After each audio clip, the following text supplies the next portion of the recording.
Hello, hi guys! Magandang hapon sa inyong lahat. This is Chin Rodriguez from my Sagre channel. A faith healer o Zamata reader. So ngayong hapon na to, tingnan natin na nagsasabihin sa'yo ng ating mga gabay.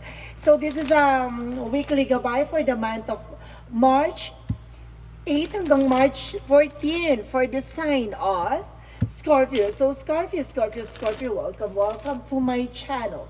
Ano kayang messages, advices ng spirit guides ang ating masasaga for today's video? Kanino naman kayang energy o kaganapan sa buhay ng mga Scorpio ang ating mga hagilap? So guys, this reading is a general reading lamang. Hindi lahat makaka-resonate.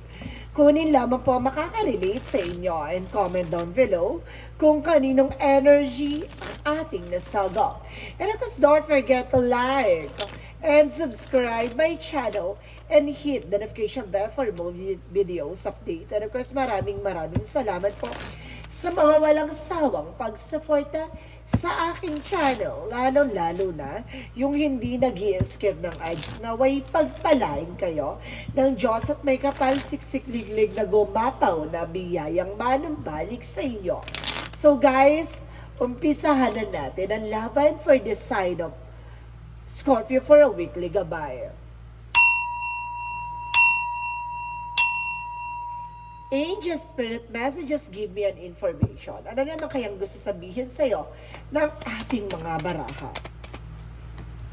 So there is a Two of Swords. So there's a decision. So may mga bagay dito na kailangan mong pag-isipan or kailangan mong pagdesisyonan. No, kumbaga magbibigay ito sa'yo ng something aura. No, palalakasin ng iyong enerhiya or kumbaga papalakasin ng iyong vibration, no? Kumbaga lalakas ang kaba at kumbaga ang instinct mo, no? Additional messages. And of course, guys, next natin is a Two of Wands. Sa choices, guys, no? Parang pag-iisipan mo muna, no? I-clear out mo muna kung saang angulo mo tatargetin ang eksena or something. Kumbaga, obserbahan mo muna kung itong bagay ba na to ay kukunin ko or pipiliin ko. Kung ano yung magiging possibilities or yung magiging advantage or disadvantage in situation. Ganon dapat, no? And because there's an information in the Ace of Swords. So, magbibigay ito sa iyo ng something a mental clarity. And of course, magbibigay sa ito ng something breakthrough, no? Tagumpay. And of course, let's see additional messages for the Two of Cups sa partnership. Non-conditional love. So, there's an information na parang, di ba? Parang nanamnamin mo ang pag-ibig or something, nanamnamin mo yung partnership na to na mararamdaman mo na magbibigay ng something success sa'yo. Parang bibigyan ka ng peace of mind. Ganon. Itong partnership na tayo magbibigay sa'yo ng something malawak na kalayaan sa kaisipan. No? Hindi ka mag-worries na itong tao na to na kumbaga kahit hindi mo siya kasama or something, kumbaga, nagtitiwala ka. And of course, there's an information with the Ten of Swords. Mag-ingat ka lang kasi there's a backstab. No? Maraming taong traidor. Maraming taong nasa paligid mo. Ang lilin lang. No? At talagang bubuyo or something gugulo sa eksena mo. Pero let's see.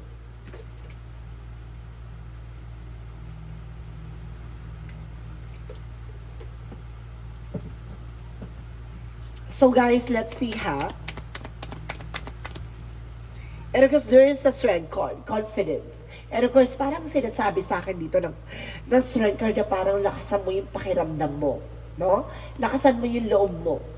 Kailangan mong maging matapang dito. No? Sa likod ng mga tao or bagay sa sitwasyon mo or sa paligid mo ay kailangan mong maging matapang. Maging mahinahon. No? Ang lion kasi or something tiger guys na parang hindi yan agad-agad sumusunggab. No? Kumbaga, kumahanap yan ng buwelo. No? Buwelo yan or hanap yan ng, kumbaga, timing. No? Kung alam niya na something na sigurado siya sa pag-atake niya na yon, makukuha niya yung isang bagay na yon. Ganon ng Scorpio dapat. No? Kumbaga, kailangan, kumbaga, dapat detalyado or something kailangan kumbaga yamadong-yamado ka na makukuha mo yung bagay na yon. So let's see what is the Two of Swords. And of course, guys, there is the Four of Swords. So there is an information na parang, kumbaga, there is an intuition. So talagang patatalasin ang kaalaman mo at kaisipan mo dito. Addition of messages. So there is an information with the Devil. So ibig sabihin dito may gugulo, no? May lilin lang sa'yo. No? Kumbaga, mamimili ka eh. Pero sinasabi dito, guys, kumbaga there's an options, guys, no? Kumbaga may pipiliin ka sa situation, parang itong bagay na to ay napakaganda. No? Parang like example na parang ang ganda nitong bagay na to. Kumbaga hindi mo alam kung ano yung napapaloob sa eksena na to. Kung itong bagay na to ay napakapangit, napakagara ng eksena, ang gara ng kumbaga parang for expression na parang hindi mo magugustuhan. Pero itong isang bagay na to ay nagbibigay sa'yo ng something an incredible situation. Pero hindi mo alam sa loob ng eksena na yon. Hindi mo alam kung ano yung, kumbaga, ano ang totoong hangarin or totoong eksena na napapaloob doon. No? Kaya sinasabi nila na kumbaga, wag mong husgahan ang isang bagay kung hindi mo sigurado ang nilalaman. No? Don't judge the book when it's cover. No? Kung yun yung sinasabi na, kumbaga, lilinlangin ka. No? Guguluhin ka. Pero kailangan mong maging matalino at maging mapagmatsyag at kailangan mong umobserba, no, kung ano yung mga bagay-bagay na kung ano ba yung totoo at peke sa harap mo. So let's see what is the Ace of Swords. Kumbaga patatalasin, no, ang iyong pakiramdam. And of course, there is the Queen of Cups. Magkakaroon ka na ng healing dito. At itong bagay na to ang magbibigay sa'yo ng tagumpay. Parang Queen of Cups is parang emotion, no? Parang, kumbaga, parang na-sense ko dito, guys, na parang binibigyan ka ng something kakayanan para pakiramdaman or lumakas yung pakiramdam mo, no? Para yung isang bagay na yon ay matagumpayan mo. Parang ganon, no? Kumbaga, hindi pa nila sinasabi, alam mo na kung ano yung magaganap. Ganon siya, guys. So, let's see what is the Two of Cups. And of course, there is the Five of Swords. So, sabotage, no? Pagdating sa partnership, kailangan maging aware ka din sa magiging actions mo. Kasi baka yun magdulot sa'yo ng something as sabotage, no? Dahil sa kagagawan mo. No? Kailangan pag-iisipan mo muna bago ka magtitake ng action. Dahil baka ito yung makagulo sa plano mo. So, let's see what is the Ten of Swords. Gusto ko i-clarify talaga yan na ano yung nilalaman ng Ten of Swords na yan. And because there is a judgment for a wake-up call. O yun na nga, di ba? Kumbaga may paalala sa'yo na yung tao na yan ay, kumbaga nililin lang ka. No? Kumbaga, at the end of that time, kumbaga yan tao na yan ay, kumbaga, yayakapin ka niya may saksak sa likod. Ganun. Kumbaga, hindi totoo sa'yo. So, kaya maging aware. So, let's see what is a judgment. A judgment is a Page of Swords, an information, no? Yun yung sinasabi kong pakiramdaman mo muna bago ka mag-take ng action. Bago ka sumunggab, kailangan siguraduhin mo muna. Kasi para nang sa ganon, kumbaga hindi masayang ang effort mo at the same time hindi masayang ang pinaghirapan mo. So let's see what is the Two of Swords and of course the Four of Swords. And of course, guys, there is the Six of Pentacles. Dito papasok yung tuloy-tuloy na kasaganahan.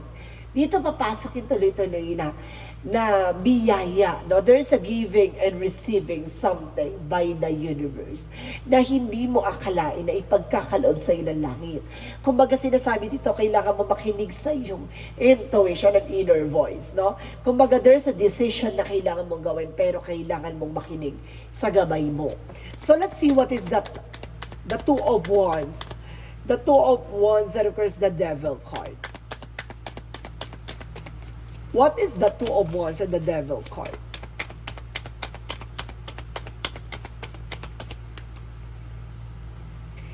And of course, there is a Three of Pentacles. Collaborations. Ito na nga, di ba? Dapat pipiliin mo yung pakikisamahan mo. No? Kumbaga sinasabi sa iyo dyan, maraming taong, kumbaga, pinakikisamahan ka kasi may benefits na nakukuha sa'yo. Ganun yon. Kumbaga, dapat alam mo, dapat sa sarili mo yung grounds mo. There is a teamwork, no? Yes, of course. Pero may mga bagay na kailangan mong obserbahan. Kasi baka yung taong gumugulo sa'yo ay maaaring katrabaho mo. Or either maaaring kasama mo. Or nakakasama mo. So let's see what is the Ace of Swords and of course the Queen of Cups. So there's an information with the Eight of Pentacles. Focus, no? Mag-focus ka sa ginagawa mo. Mag-focus ka sa trabaho mo, sa negosyo mo or pinagkukuhanan mo na source of income. Ganun yon, no? Kumbaga, lakasan mo, pakiramdam mo, mag-focus ka, being dedicated sa mga bagay na yan. Kumbaga, sinasabi sa'yo, the more na dedicated ka sa ginagawa mo, the more ka magsasucess, no? Kapag gusto mo yung ginagawa mo, talagang magbo-bloom siya ng natural, no? There is what is the Two of Cups? And of course, the Five of Swords. So there is an information with the Six of Wands. So there is a victory. So at the end of the time, mapagtatagumpayan mo naman, no? Kumbaga, dahil dyan, kumbaga, natutunan mo or something na unawaan mo yung gustong ipahayag sa'yo ng ating mga gabay, no? Kumbaga, naunawaan mo, natuklasan mo na there's an information na kailangan maging aware ka rin sa magiging thoughts and of course, information mo, no? Hindi ka kailangan, kumbaga, hindi mo kailangan, kumbaga, maging agresibo or maging padalos-dalos sa mga bagay-bagay. Kailangan mo kumalma at kailangan mo ring makinig at kailangan mong unawain yung mga bagay-bagay na gustong ipabatid sa'yo. No? So, let's see what is the Ten of Swords and the Judgment. So, there's an information with the Queen of Wands, confidence, no? And kung sinasabi dito, kumbaga yan, confidence na yan na magdadala sa'yo ng tagumpay, no? Kumbaga may paalala sa'yo no? May paalala sa'yo na lahat ng mga bagay sa paligid mo, kumbaga, confident ka na, kumbaga, kilala mo. Pero yan yung sinasabi sa'yo na kailangan mo rin makiramdam, no? Kumbaga, there's a confidence is a key to success. Pero, there is an information na, kumbaga, yung pagiging kumpiyansa mo, minsan hindi mo rin masasabi. Yung mga tao palang pinagkakatiwalaan mo, yung mismong tatrader sa'yo. So, maging aware, no? So, let's see what is the strength card. And of course, there is an information with the Page of Swords. So, there is the Three of Swords. So, ibig sabihin talaga dito, there is a pain, no? Kumbaga, sinasabi dito, kumbaga, there is an information na parang lakas ang mga pakiramdam mo, maraming naiinggit sa'yo, no? Kaya pipilitin nilang i-backstab ka. Wala namang asam, yung malayo sa'yo yung hindi ka kilala, yung hindi ka, kumbaga, yung mga taong aahasin kayo, yung mga taong lubos mong kilala or nasa paligid mo lang. Yan yung tao nga aahas sa'yo. Lalo-lalo na kung yung tao na yun ay ayaw maungasan at ayaw malamangan. So let's see, what is additional outcome? Ang pinaka-outcome for you is the Death card. A transformation for Scorpio season. So ibig sabihin dito guys na kumbaga babaguhin na ang eksena with the Death card. Kumbaga matatapos na at magkakaroon ng bagong simula. So let's see additional outcome. So there is an information with the Sun card. Bibigyan ka ng kaliwanagan at bibigyan ka ng positive outcome. Yung that card ito, it's not a negative energy or negative aura. No? There is an information with the Sun card na parang bibigyan to ng katapusan at bagong simula na inaasam-asam. Siya yung magbibigay ng kaliwanagan sa sitwasyon mo. No? At magbibigay ng pagbabago at magandang kalalabasan sa eksena na to. Additional outcome for you is the word card. No, babaguhin talaga ang mundo mo. Itong bagay na to ang magsisilbing pagbabagong magaganap. No? Itong pagbabago na to yung kumbaga kakaiba sa lahat. No? So let's see additional messages for career. Sa career mo naman guys na there is a Ten of Wands, no? Kumbaga maraming obligasyon, maraming responsibilities. And of course, there's an information with the Chariot card. Maraming ganap or maraming magbabago, no? There's a movement and there's a changes and take an action, no? Kumbaga, sinasabi dito na kumbaga may mga paggalaw na ng eksena pagdating sa career mo. And of course, there's a temperance for a perfect timing. So this is the moment na parang ito yung tamang pagkakataon na magbibigay sa iyo ng something a solid foundation and solid investment. So let's see. Additional messages for love life. So there's a page of wands. So there's a good news, no? Pagdating sa buhay pag-ibig ay may magandang mga plano or balita, no, na magdadala sa iyo ng something mystery, no, yung mga bagay na hindi mo pa pala matutuklasan na something kumbaga may tinatawag dito na kakaiba, no, parang sinasabi na parang hindi mo inaasahan, incredible, no. And of course there's an information na parang itong bagay na to yung magbibigay sa iyo ng something informational, no? Parang ito yung tatatak sa puso't isip mo na itong pagdating sa relasyon na to ay binago kayo ng mga karanasan nyo at may mga bagay dito na parang, di ba, hindi nyo akalain na mapupunta kayo sa situation na yan, no, na magkasama sa hirap at ginawa. So let's see additional messages for health. Sa health mo naman guys, let's see. So there's an information with the Hangman in reverse. So kumbaga natapos na no more delays and no more cancellation and something no more the Hangman or lutang, no, wala nang lutang moment. Kumbaga tinapos na. At the same time there's the King of Pentacles. So there's a practical. So ibig sabihin ka pagdating sa health mo maging practical ka. Na kumbaga kainin mo yung mga bagay na gusto mo kainin, wag mo tipirin yung sarili mo kasi magdadala sa iyo ng another problema na naman yan. So let's see guys, no? So alamin naman natin ano gusto sabihin sa iyo ng ating mga baraha for a magical fairy messages.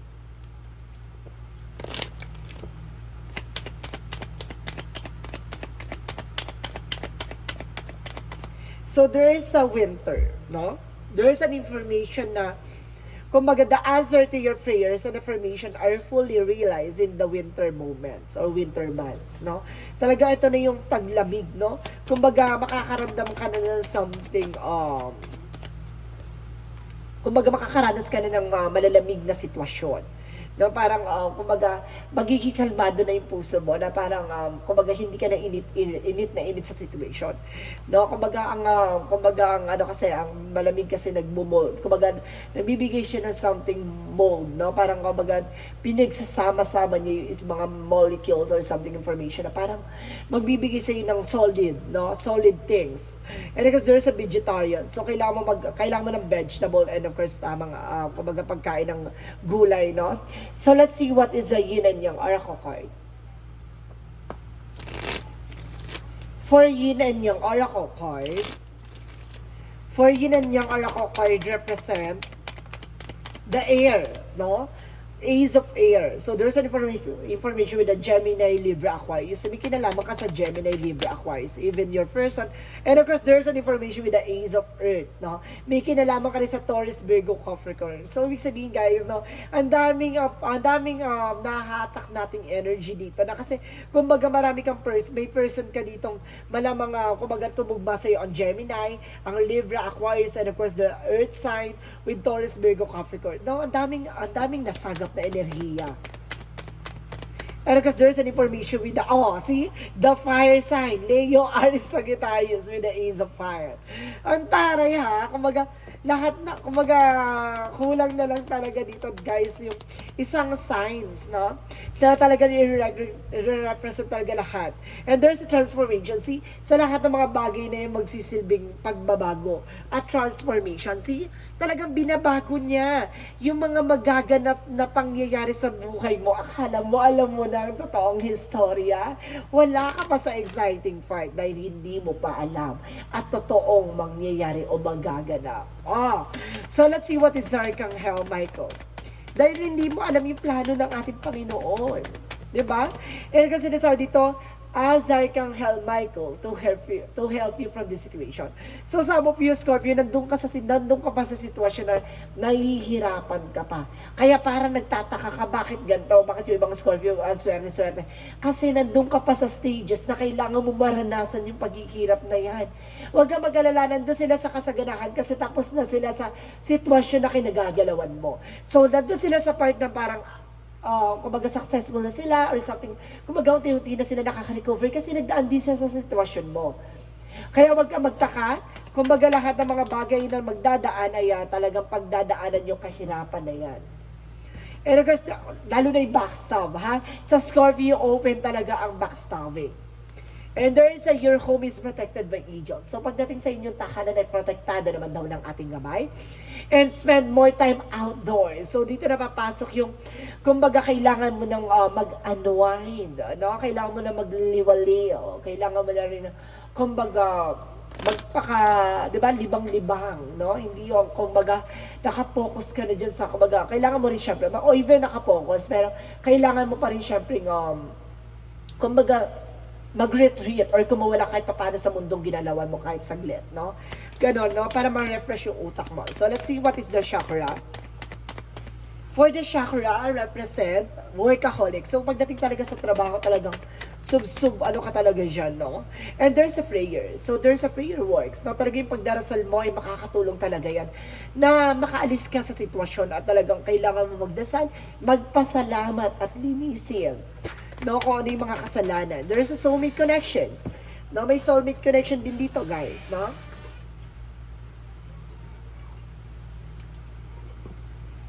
And of course, there's an information with the trickery. So, see?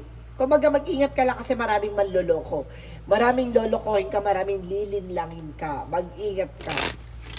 So, let's see what is the Monsology.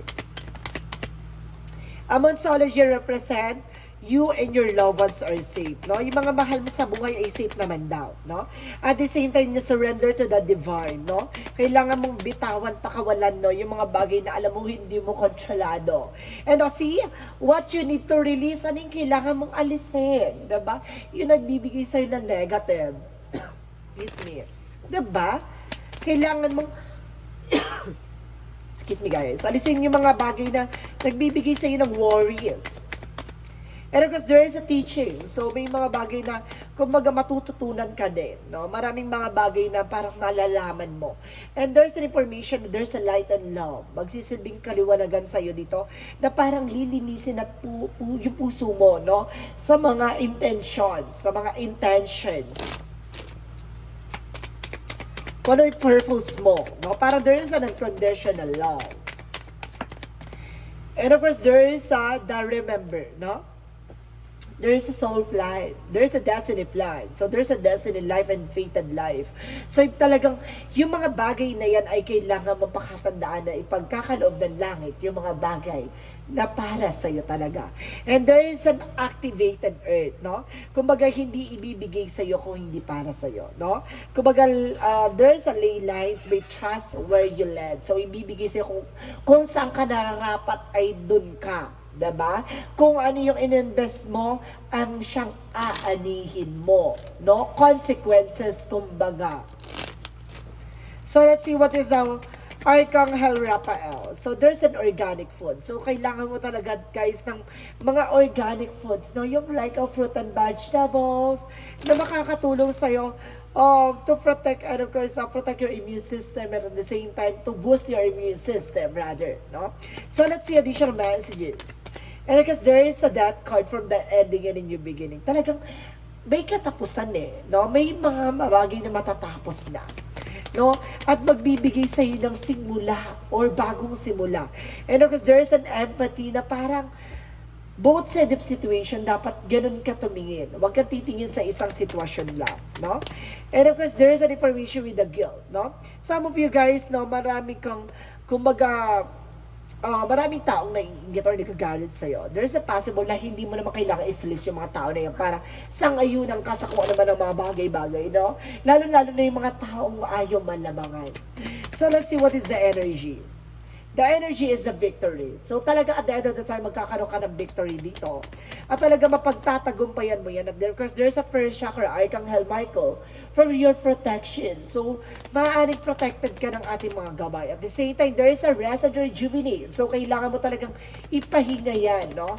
Kailangan mong bigyang kalayaan ang kaisipan mo sa mga negatibo. No, and there is a door to the personal healing and the happiness. So see, bukas na yung pintuan sa kagalingan at bagong kaligayahan na papasok sa buhay mo. And of course, there's an information with the Sun card. So talaga sinasabi dito, there's a God energy na talagang lilinisin kayo, no? Susunugin at sisirain yung mga bagay na hindi maganda o hindi nakakatulong sa'yo, no? Kumbaga, there's an illumination talagang, or like a purification, paglilinis, no?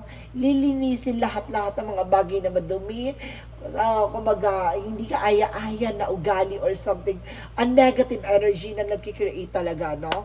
Na sinasabi sa'yo dito na, kumbaga, magiging positive outcome talaga sa eksena na to. At the same time, there's see, I told you so, a purification, see? Of purification and transmissions, no? Transmutation, sorry. There's a fire. Talagang, di ba, susunugin, sisirain, yung mga bagay na alam niyang, kumbaga, kung pure yung love and care, and pure yung intention, and pure yung pagkatao mo, may iwan yun sa'yo. And there is an information with the awakening. So, pagmulat, there's a renewal, no? Dito papasok yung mga panibagong eksena. So let's see what is the angel's answer. Angel's answer represent communication is communicate clearly. So kailangan mo makipag-communicate ng maayos. And because there is a no, no? May mga bagay na marunong ka rin humindi, no? And of course, there is an information with the forgiveness, no? May mga bagay na kailangan mo ipagpatawad at kailangan mo ng pakawalan. And there is a perfect timing. So this is the moment na parang ito na yung time na to, no? This is the perfect timing for you na para gawin yan. Or this is the perfect timing para, di ba? Para makuha mo na yung what you deserve, no? So let's see what is the Romance Angels. What is the Romance Angels represent? So there is an healing family issue. So maaaring, kumbaga natapos na yung family issues, no? Kumbaga tinatapos na, and there is a forgiving and learning. So ibig sabihin dito, release and heal the past. Your experience more love in your present moment. So, kailangan mo na pakawalan yung mga bagay na nakaraan na. No? Tapos na yun So, you need to proceed for another level of your existence. So, let's see what is the Jesus loving quotes. So, knock and shall be open to you. So, sinasabi ng ating Panginoon na, kumbaga kumakatok na siya, pagbuksan mo to. Kasi ito yung opportunity ipagkakaloob sa'yo. Diba? So, let's see guys, what is the angel's number.